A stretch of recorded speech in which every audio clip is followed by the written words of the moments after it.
Karambola, tuwing umaga. Balik tayo, Karambola, sa Aliw Channel 23 at DWIZ 882. Kasama natin, Joel Lacsamana. Ako si Conrad Banal. Hindi ho kami nag-usap na parehong asul lang aming... Hindi. Oo, may mga nagsasabi rito, combo, saan daw kami tutugtog. Hindi kami tumutugtog, maawit lang. Alam nyo, balikan ko yung energy. Okay. Nagkaroon ng issue yan tungkol dyan kay Energy Secretary Rafael Lutilla. Opo, kung tawagin siya. Dati na ito naging Energy Secretary nung panahon ni GMA. Okay? Naging Energy Secretary. Siya ata ang pumalit. Kung naalala ko, kung tama yung aking memory, pinalitan niya si Vince Perez. Na Wall Street guy yan Ibig sabihin po ng Wall Street guy, finance.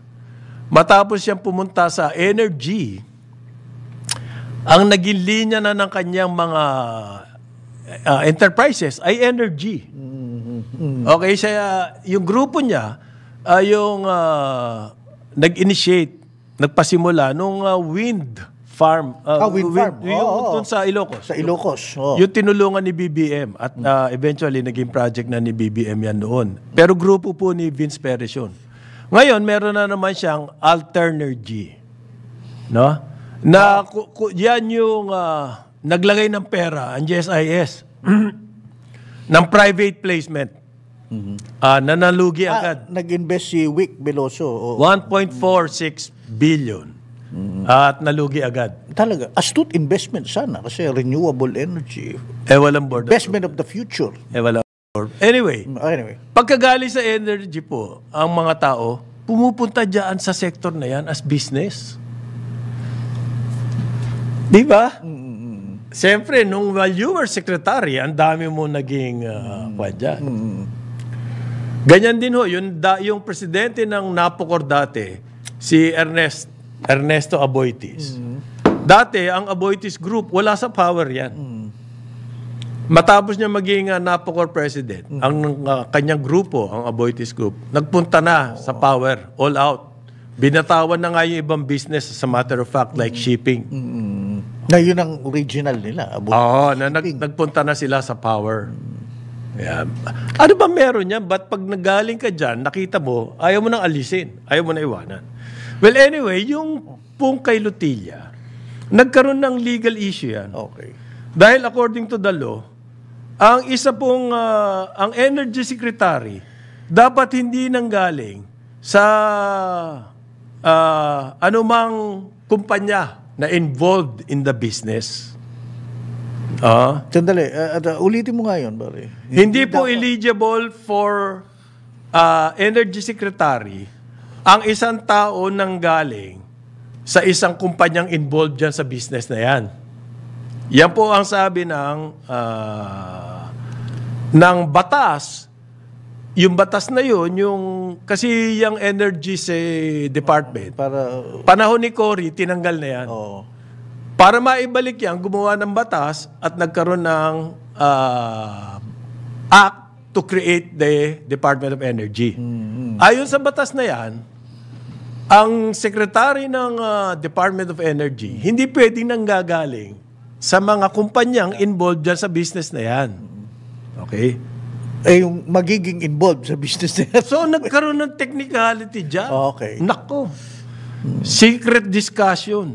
Ang sabi po nun ng mga, halimbawa, yung ating Solgen, siya ang tinatanong. Siyempre.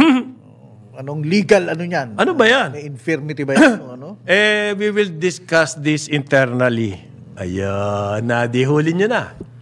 Sila na lang daw po ang mag-uusap tungkol dyan. Discussion. Ayan. Hindi pwedeng in public i-discuss yan. Hindi nyo maintindihan kasi yan. Maraming kami na lang.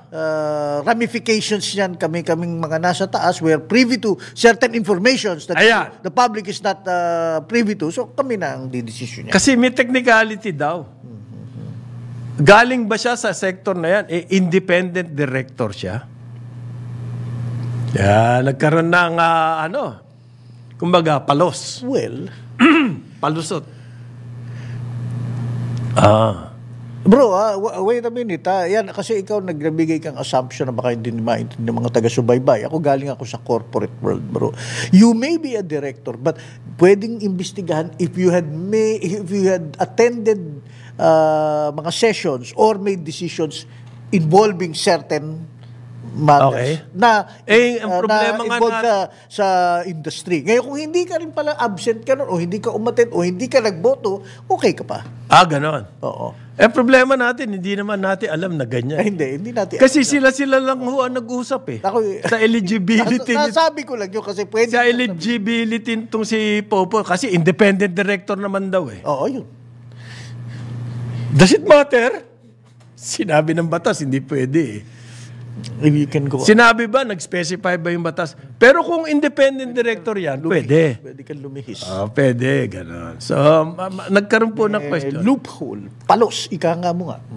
At that time, sinasabi na namin sa Carambola, sobra-sobrang dami na na-appoint na nanggaling sa Aboitiz diyan sa energy sector. Wala bang iba? Yan. At overheard po, sinabihan ng Presidente, ayan, binigay ko na sa inyo lahat. Ayoko lang magkaroon ng brownout. Ayan na. Hindi ka nasunod Andito na po yung problema, Mr. President. Ayan. Ibig sabihin, hanggang kailan kaya ito energy crisis natin? Hindi lang yun, Mr. President. Walang takot sa inyo. Maski matapos walang takot sa inyo. Maski matapos tong El Nino, may energy problem pa rin tayo, pare. Kulang na kulang talaga eh. At luma na yung mga planta natin. Mahigit 20 years. Talaga bibigay-bigay yan. Pupugak-pugak yan kahit na anong maintenance mo. Tsaka sa pilitan nga yan noon na nga itayo niyan in the late 1990s nung nagkaroon tayo ng power crisis. Ngayon, sa buong mundo, the World Economic Forum, for example, ang sinasabi nilang problema natin, aside from inflation, ang shortage of power plants, power energy, electricity. Sila po napapansin nila yan. Tapos, promote ng investments.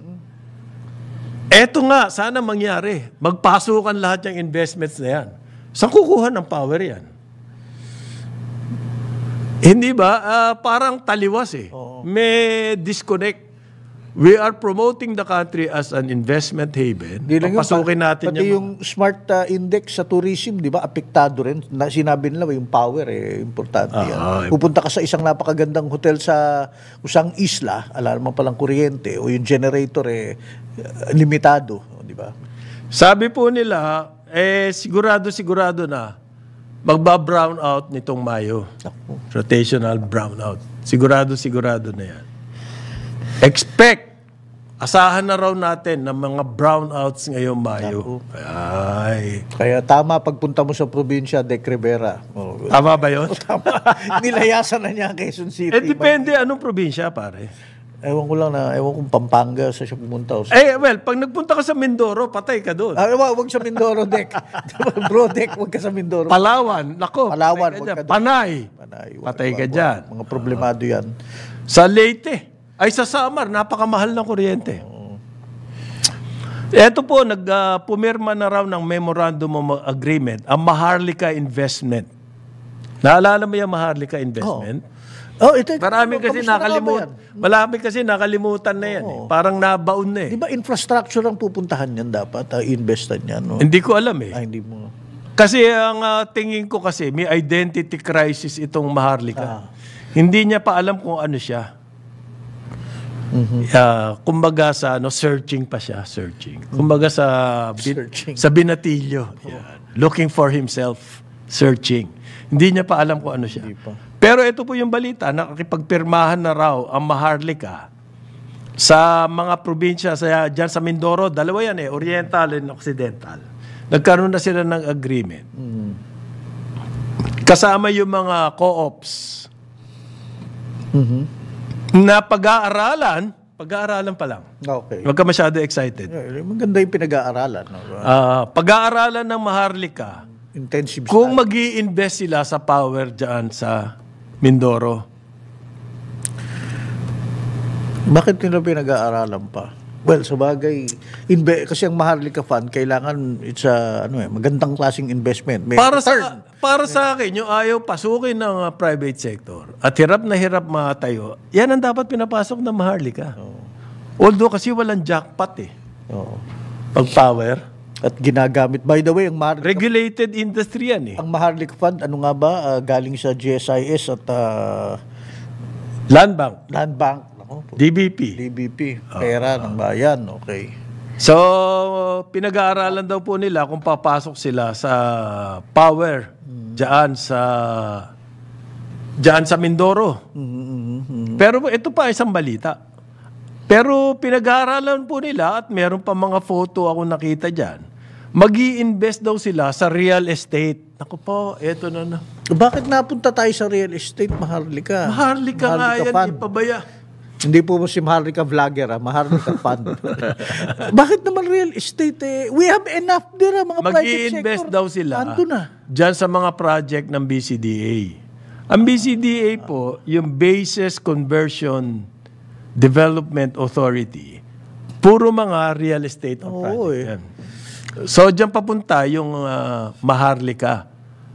Akala, hindi ba kaya? Sobra-sobra na nga investment dyan ng private sector eh. Bakit kailangan pa pumasok? Baka maganda ang return. Sa jackpot. Ika nga. So ang Maharlika, pan-jackpot pala. Hindi para makatulong sa development. Lagyan mo ng wharf para sa mga yate. Kaya nga sinasabi ko, pare, may identity crisis to, hindi niya pa alam kung ano siya. Hindi pa na di-decide. Kaya 5 project daw po ng BCDA ang namamataan nito Maharlika Investment Corporation. May mga photos pa eh. Kasama yung CEO ng BCDA, tsaka yung chairman, si Lorenzana. Tapos yung presidente, si Consing ng Maharlika, at si Secretary Ralph Recto ng Finance. Ayun. Ako. May photo pa. Parang hindi lang pag-aaral yan, parang done deal na. Hindi pa naman. Okay, sige. Pero real estate. Real estate. Akala ko bang... infrastructure, development infrastructure. Doon sa Mindoro, gusto ko yun. Kung sila ang papasok. Akala ko nga may agri in the Pwede. industry. Yung mga infrastructure ng mga silos, yung mga ganun. Maharlika investments. Pero kasi aasa pa rin to sa other people's money. Yan ang dilema ng Maharlika, pare. Other people's money, kailangan therefore kumita ka ng malaki para makaakit ka ng more other people's It's an money. investment fund. Parang blue chip. So, nung pinag-uusapan niya Maharlika na yan, na-point out na natin yan. Kung aasa ka sa investment na ibang tao, di ba? Dapat ang pasukin mong negosyo ay yung mga malalaki ang return. Kung malaki ang return yan, kopo na po ng private sector yan. No. So, bakit kailangan pa natin yung Maharlika Fund? Di ba? Yun po yung dilema dyan. So, may identity crisis nga itong Maharlika eh. Ano ang mga papasukin nating negosyo? Dapat yung matataas ang kita. Bakit? Kasi kailangan natin mang-akit ng mga pondo ng private sector. Kung ang pinapasukan mo, halimbawa, yung mga steady income lang, walang jackpot, baka hindi ganahan. Hindi ganahan yan. Baka hindi ganahan. Pero yung papasukan mo, kailangan ng bayan. Makakatulong na maigi sa development. Sabihin ko sana not necessarily, but then hindi rin magagawa ng spin yan kung sakaling makakatulong nga sa bayan o hindi. Mindoro Power Plant, solve na yung... I'll give you an example. Yung problema ng mga taga Mindoro. Power plant sa Mindoro? Yung sila, mag-i-invest daw sila, pero pag-aaralan pa nila. Alam mo, yan ang mahirap. Pero magiging regulated siya. Regulated industry, therefore, ang iyong hindi ka kita pwedeng mag-increase. ay hindi jackpot. Hindi ka makakapagtaas ng... Pero ang lakas ng impact sa businesses sa Mindoro. Ayun ang ano. Pero versus real estate in BCDA, Napakalaki na Look, jackpot. real estate, you can actually spin it na magkakaroon ng ano yan, multiplier effect, employment, cultural development. Kasi lalagyan mo ng mga ano. I was going to say example, yung sa Malaysia. Ano yung Hindi nga, ito na lang naiisip ko para sa Maharlika. Oh. So, it must be a mix of high ROI, malaking kita, Galing ng fund manager dyan, bro. malaking kita, at saka mix ng, kumbaga, masamang pakinggan, pero gano'n, para sa bayan. Para sa bayan. Lalagyan mo nun. So, magkakaroon ka Kasi ng mix na ganyan. it's a Hindi po pwedeng puro kita lang. Hindi pwede. Hindi naman puro pwedeng para sa bayan lang. Hindi pwede yun. Sasabihin ko sana, naalala mo yung sa Malaysia, nagka-expose sila. Mayroon silang parang Maharlika Fund. Investin ba naman sa Hollywood? Pelikula. Alala ko. Pero sinabihin lang ganun ng spin. Cultural. Kamag-anak pa ng cultural Prime Minister ata or something. Oo. Tapos may mga party, kasama sila kung sino mga Hollywood na mga artista. Lavish. Leonardo DiCaprio, mga gano'n. Yung mga yun, akala ko, libreng pumupunta si Leonardo DiCaprio at nagtinitiktok. May appearance fee. Yung pala may bayad yun. May appearance But anyway, fee. that was one. Hopefully, wag yung pasukan yung gano'n, Maharlika Fund, ano, kasi nabubuking yun. Sorry. Mahirap ispinin ng cultural yun eh. Mahirap. Anyway. Real estate. Real Yan estate. ang papasukin nila. BCDA daw. Mag-i-invest sila. Yan. Pero, well, yun na nga eh. Yun ang sinasabi natin. Ano ba Actually, talaga? panalo yan. Nandun na yung infrastructure, yung skyway. So, sabi po ni President Ferdinand Marcos Jr. na eto daw Mega World. Yung Mega World na yan yung flagship ng Alliance Global Group. Yung Alliance Global Group, yan po yung holding company ni Andrew Tan. Okay? At ang kanyang in charge na ngayon dyan, CEO and Vice Chair, ay yung kanyang anak si Kevin Andrew L. Tan. Galing magdala ng Mercado. Okay? Yan. Oh. Na nakikita, lumabas po sa mga photos yan, na nung eleksyon, halimbawa, nung sigurado na mananalo, kasama niya yung mga si BBM, kasama niya sila Inigo Sobel, si Greg Araneta, si Lagdameo, ayan, kumbaga, nasa in crowd siya. Pa-chill lang sila. Yan, nasa in crowd. Ngayon po, naging bisita nitong Mega World si President BBM diyan sa, kumbaga, capsule laying. Merong project itong Mega World diyan sa Lapu-Lapu City. Ano ba yung Lapu-Lapu City? Hey, Malapit sa Cebu. Malapit sa Cebu. Ano yan? Progressive. Yung capsule po, yun yung ibababa yung isang capsule. Time capsule yan eh. Maybe 50 years from now, titignan ulit yan. Yan pong, Mactan Expo Center, dyan sa Mactan, Newton. Newton. Yung Newtown siguro yun, pero ginawa Newton eh. At ang presidente, kaya sinabi po ng presidente, partner daw nila yung, ng gobyerno, yung Mega World property. So, business and tourism hotspot na yung tawag nila dyan. Ako, sa akin, merong image problem ang government dyan. Bakit naman? Mula ngayon, lahat ng groundbreaking, ng Ayala, ng basta nakakatulong sa bansa at pwedeng pupuntahan. Baka sabihin ng presidente, pinapaboran ito Mega World. Kakukuha nga lang ng Mega World ng Special Economic Zone. Dito sa Metro Manila, yung Arcobia. May mga business processing. Ang dami nag-a-apply niyan, pare. Kasi ayaw na po ng gobyerno ng Special Economic dito sa loob ng sa Metro Manila. Wag dito. Pero tong Arcobia, nakakuha. Gitnang-gitna ng Metro Manila. So, may mga ganyang ugong-ugong sa paborito sektor ni Joel na real estate. Yan. Ang kasama po doon sa groundbreaking, si Kevin Tan, ang presidente, at saka si Speaker Martin Romualdez. Ayan. Kita mo ba? Hindi, dahil Visayas eh. Cebu. Sa Cebu pala, hindi naman Hindi naman late.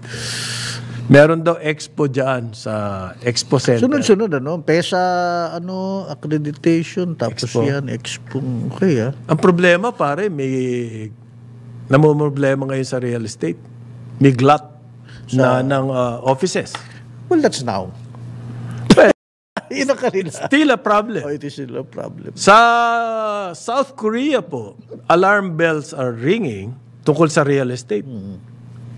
Yung mga non-banks, yung mga outside the banking system na pinagkakautangan nila ng mga real estate companies, ayun ang kakaba-kaba ngayon. Kasi malaki po yan eh. Hindi, kung nasa banking system yan, di ba? Bantay na bantay ng authorities. Okay. Do you know what I mean? Oo. Binabagyan, tinitingnan yung ratio. Pag nasa labas ng banking system, yung source of financing, alabira yan. Oo, kabahan ka na. So, if you ask the people in the banking business, tinitignan nila yung mangyayari sa South Korea and even China. And even what's happening here in the glut in the real estate. Okay? Tapos yan ang papasukin ng Maharlika. Bakit hindi? Teka muna. Bakit maraming ibang... Nagpakita lang si Presidente dun sa Lapu-Lapu Maharlika ka na kagad. Hindi naman siguro. Hindi, I mean the same sector, real estate. Okay. 5 area daw po ng Clark, papasukin nila yan. 4 Point,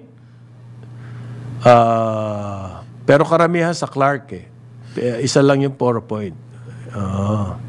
So sabi po ng BCDA, 60% daw niyan manggagaling sa private sector. 40% mga government partners, kasama dyan yung MIC. In other words, ang MIC, isa lang sa mga mag-i-invest dito. Pero nakikita ko din yung purpose nung para masimulan lang Yung MIC yung papasok. To jumpstart. Jumpstart. Maaring ganun. Ang tagal na nakatiwangwang niyang Clark na yan. 30 years na ba? Di ba? Kailan yung conversion? Yung basis? Early 90s, di ba? 30 years na nakatiwangwang. So, although slowly, nagde-develop. Subic, ganun din. So, paano kaya ito? Ito ang maganda. Pasok tayo ng pasok ng mga real estate. Pero ang nakikita po, ang totoong pangangailangan nasa hotel. Merong hotel room shortage. Yan po ang sabi ng Lichu, Property Consultants. Yan Lichu, yan lang ang pinag-aaralan nila. Sila David, Di ba, yung real estate business? Sila nga nagsabing may glut sa office space. Right. At kaya nga ayaw nila David na paalisin ang Pogo. Dahil daw ang kahit papano is propping. Nakakatulong ang Pogo businesses. Ang nakikita nila shortage ng hotel rooms. Okay. By year 2028, 12 million na raw ang ating international travelers. Saan titira yan? Airbnb. You have to understand, Barry, marami dito sa mga bagong real estate township developments, may hotel yan. Or condotel. Or service apartments na hotel. That's the new concept Gaya. So, now, but I haven't looked at the numbers. Baka nga namang... Hindi. Ang sinasabi nitong report, yun daw pong pagtaas ng number ng hotel rooms natin, mabagal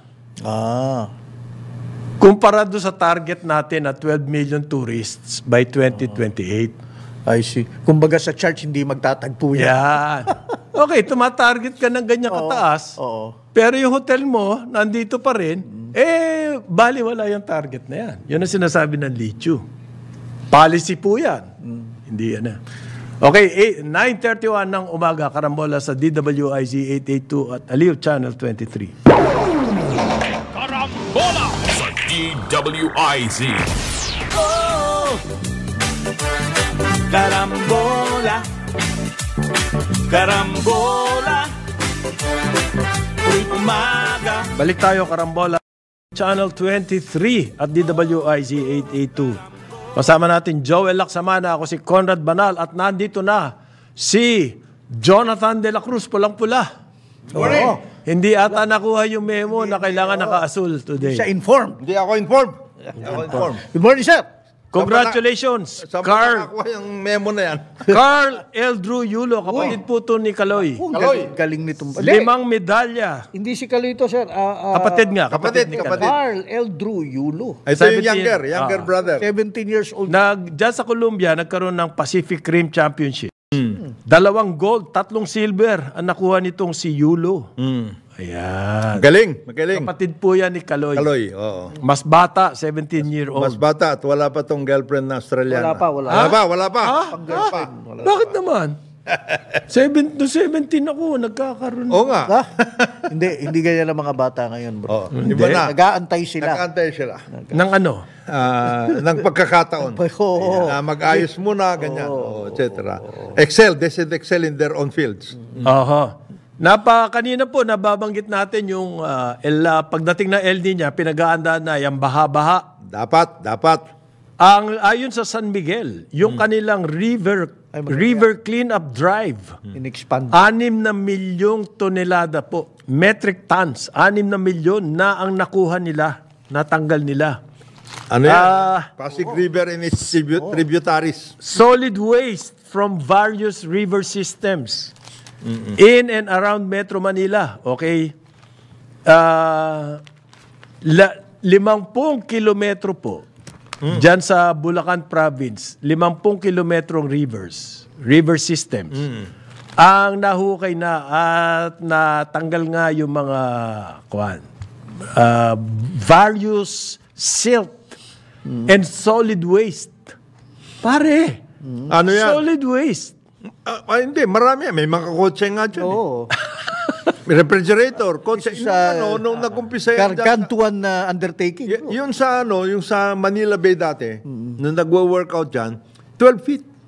Aha. Ang yan. At saka, may mga kotse, may refrigerator, yung mga Dami ganun. Sopa. Sopa, mga ganun. Okay. Nag-workout dyan. Yung sa Bulacan at saka dyan sa importante yun napaka-importante yun kasi kasama yan doon sa Pampanga River System. Kasi di ba nagkagulo dyan dati nung yung sa NLEX, doon sa may Candaba area. Oo, sa Candaba area. Medyo nagano si na Babe Singson, lahat etc. Connected po lahat yan. Magkukonek yan. Kumbaga, halimbawa yung Angat Dam at saka yung Pantabangan Dam, may river system na May connected river system dyan. yan. May river So, magkakasama po yan. Yung Pantabangan, layo-layo. Yung Angat, nandito lang. Pero may river system na connected dyan. Ang nilinis daw nila, mga rivers dyan sa Bulacan Province. Yan, importante yun. Pero nagsimula ito sa isang maliit na river na tawag Tulyahan. Tulyahan, yes. Tapos, total, meron na sila equipment. Tinira na rin yung San Juan. San Juan at saka yung Marilao, may Kawayan. Pagkatapos po nun, Upstream, umakyat sila. tinira na rin yung Pasig. Yeah, Pasig River. Kaya kikita Downstream niyo yung river, ang Pasig River ngayon, there's a flow. Dati, standstill yan. Hindi, nung huling tag-ulan, nabalitaan mo bang bumaha yung Marikina River? Hindi. Ano lang, Dahil konting nga lang, meron mabilis. lalabasan. Mabilis ang flow. Diyan daw sa Pasig River, mahigit 1 milyong tonelada na solid waste ang nakuha nila. Doon sa Tulyahan, 1 milyon din. Sa San Juan River, 320,000 metric tons solid waste. Grabe. Yung Marilao, may Kawayan, ayan, malaki rin yun, matindi rin yun. Oo. At ngayon daw po, mag-e-expand na sila, pupunta na sila sa Pampanga. Yes, yan. Laguna, Cavite. Ayan. Hindi kaya napapahiya yung mga LGUs sa mga lugar na yan? Saka yung paborito ni Parin Joel. DENR? Ay, hindi. Teka, may istorya yan. Mamaya Ano, yan. sige, ano istorya? Ano istorya? Hindi, ang target ni Ramon S. Ang, ni RSA, 3.5 meters ang paglalim. Ang laki, ang lalim nun, ha? Ay, solid waste nga. Solid waste nga eh. Para mag-flow. Now, one could argue, siyempre yung mga pilosopo dyan na, kasi gagawa siya ng airport na malaki.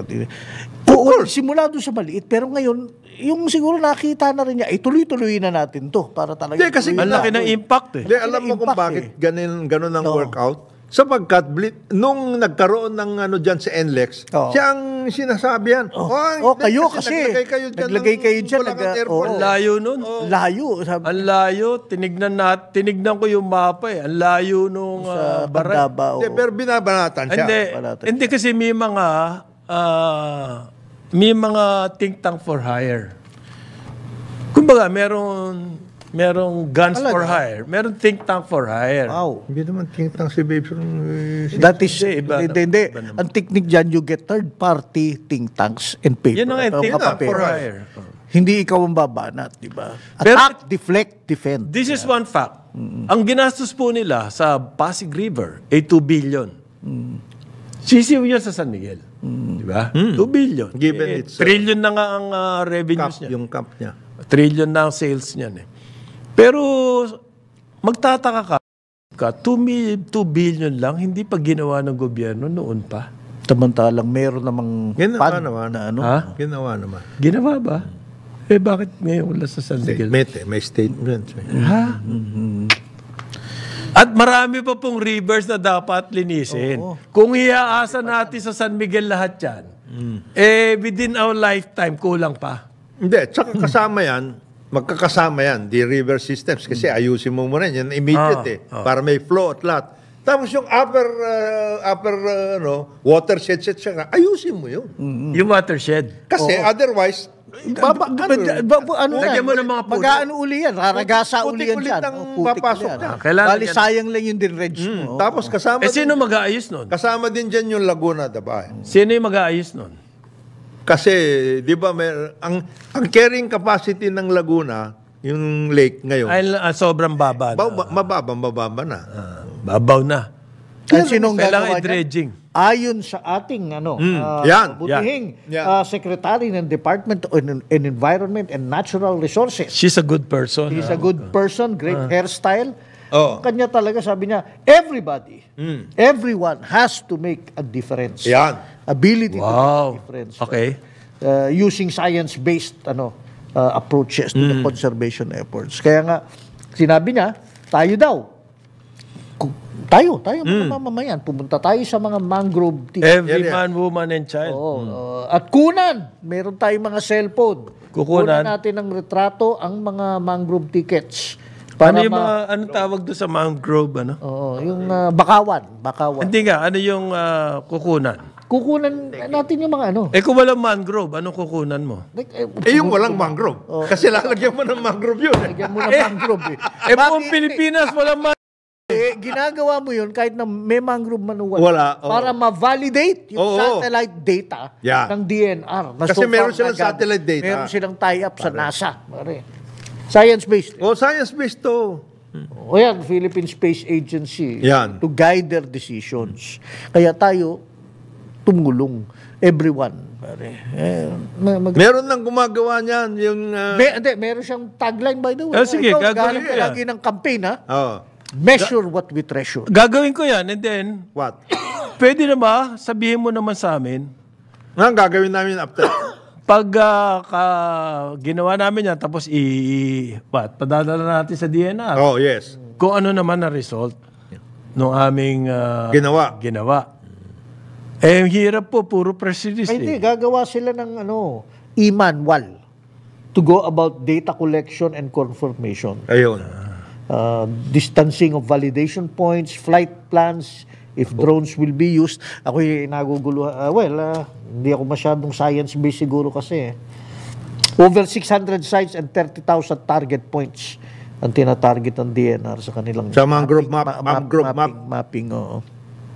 Magaling. So, kasi yung ginagawa ni RSA hindi science-based yan Hukay ka, dredge ka na dredge. Tapos dun sa taas na maano Oo yan. nga, no? Diba? Dapat tigil na ni RSA yan. Mag-science-based ka muna bago ka mag-dredge. Kaya yung ginagawa ni Secretary. Kailangan po si RSA kumuha muna ng mga photos Oo. ng mga river. Yeah. Kinuha RSA, hindi kayo gumagawa. Bago gumawa ng aksyon, kailangan muna, siyempre, ma-involve ang citizens. Anong ginagawa ng DNR? At saka, ano yan yung mapping hindi lang ngayon yan. Before and after. Aha. Before and after. Before, ito yung mangrove areas. Okay. Ngayon, ito. After that, ito. Yun. Ano yan? Siguro that's a 10-year program. Okay. At least. 10 years. 10 years. Mas matagal to dun sa mga pinagsasabi mong 6 years para sa power plant, bro. Talaga matagal ang hihintayin natin sa mga mga developmental plans, Aha. Pero Saka, ano yan? May mga ano ba tayo? Nurseries at least or whatever para may tanim ka agad. Meron? Meron ba tayo nun? Ayun na nga sinasabi ko. wala. Kailangan muna photo. Muna. Oo. Kailangan gawin nyo muna yung inyong trabaho. Local governments. Magkaroon muna kayo ng photos. Okay. Kasi kung wala, Ano? mahirap. Meron po sinasabi itong Department of Social Welfare and Development. Na tungkol daw sa pension ng senior citizen or solo parents. Fake daw po yan. Yung mga survey forms na umiikot sa social media, lalo na sa Facebook at saka sa Messenger. Meron kasing survey daw na DSWD, pag sumagot ka doon, bibigyan ka ng pension. Ilalagay ka sa database nila at bibigyan ka ng pension. Ayun. Patay kayo.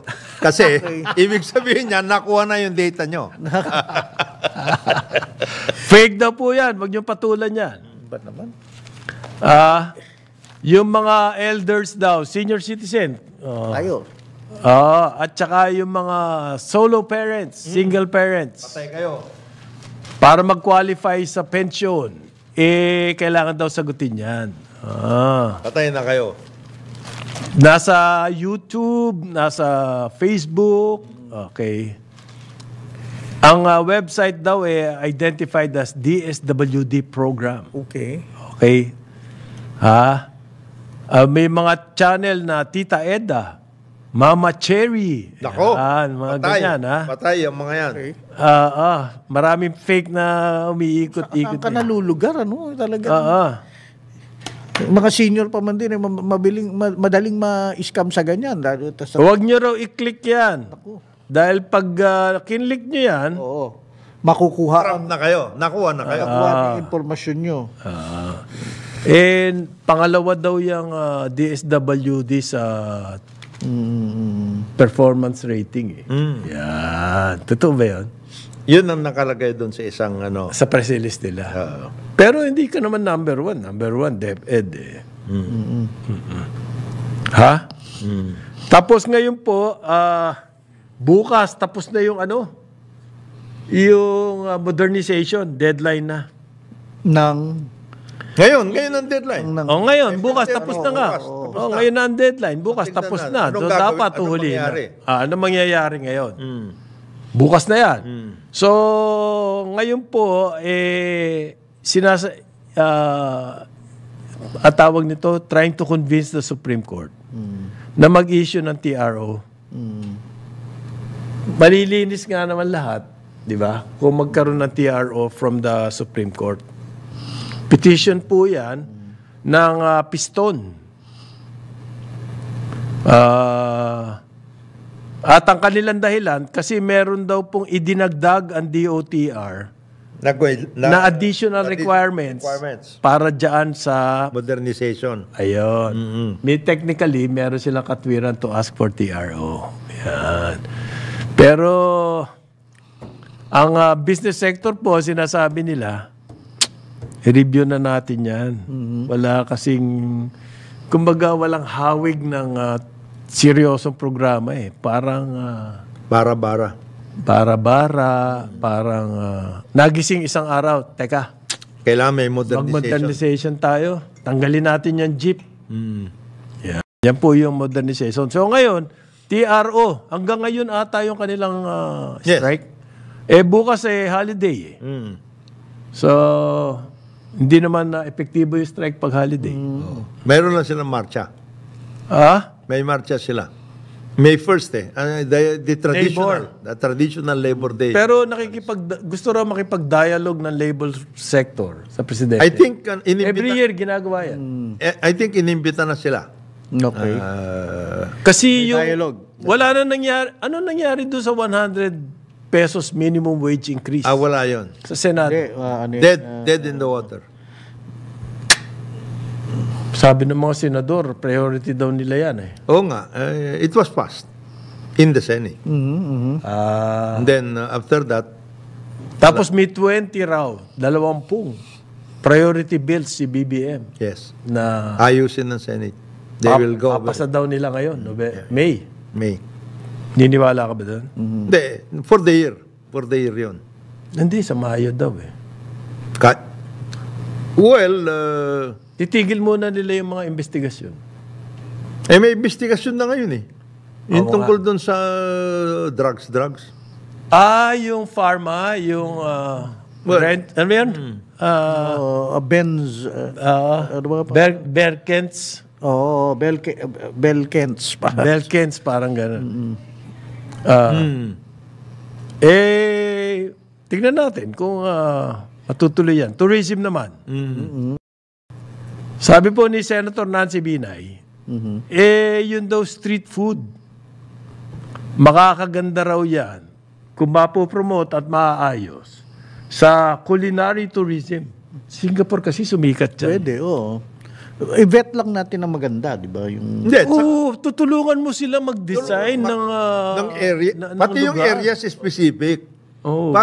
Kagaya niyan, yung grupo nila Diwata, etc. Ayusin mo yung kanilang yung ganyan. sitwasyon. Ano nangyayari po kasi, yung street food natin. Kanya-kanya eh. Sa mga blighted area lang. Hindi eh. Hindi. Yung bus, alam nyo ba yung truck? Food truck? Food trucks. So, Nauso yan, ha? Street food yan. Yeah, Meron din dito. Meron na. Nakita ko dyan sa may kanto ng sa show at meron na. Dito sa Capitol Commons for a while. Capital meron.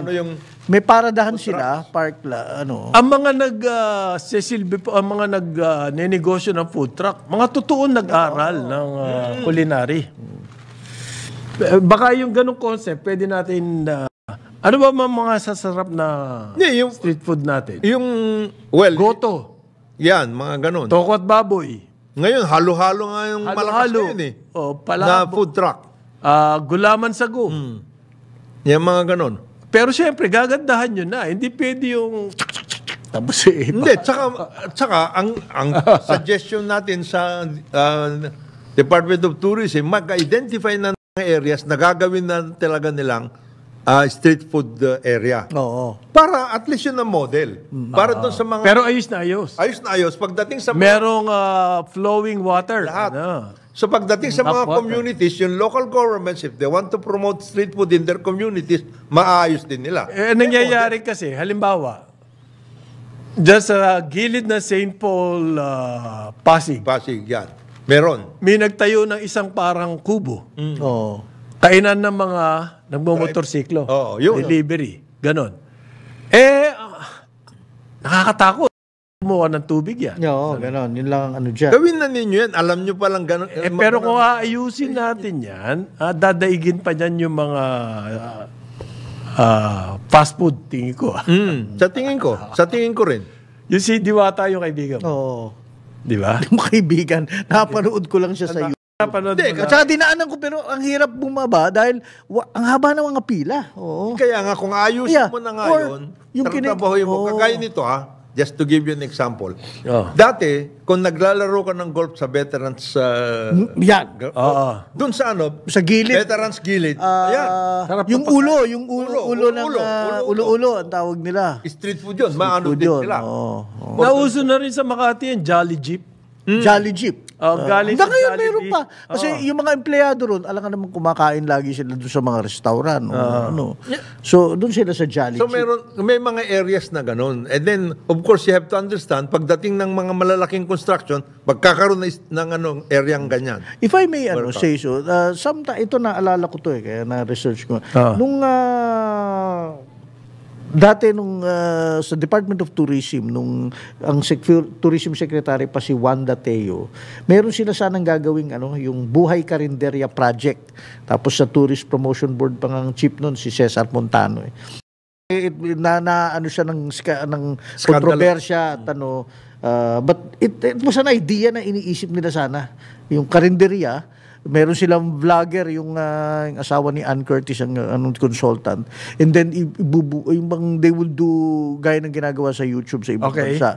Nga lang hindi natuloy. But parang ganyan yung konsepto, buhay karinderya. Ang suggestion natin, ulitin ko na lang, maglagay ng areas muna. Experimental ba? Pero kailangan po kasi, yung mga nagtitinda dyan na street food, kailangan din natin silang bigyan ng training, funding, lahat. Yan ang number one. Sinong gagawa niyan? Para sa akin, walang iba kundi LGUs. Yes. So hindi national, hindi tourism. Kasama tourism. Kasama sila. Bawat LGU kasi may tourism council. Yung LGU po, tuturuan niya mga yan. Paanong safety? Yan. Sanitation. Maglagay na sila Number one yan. Kailangan din dyan, siyempre, ng technology muna.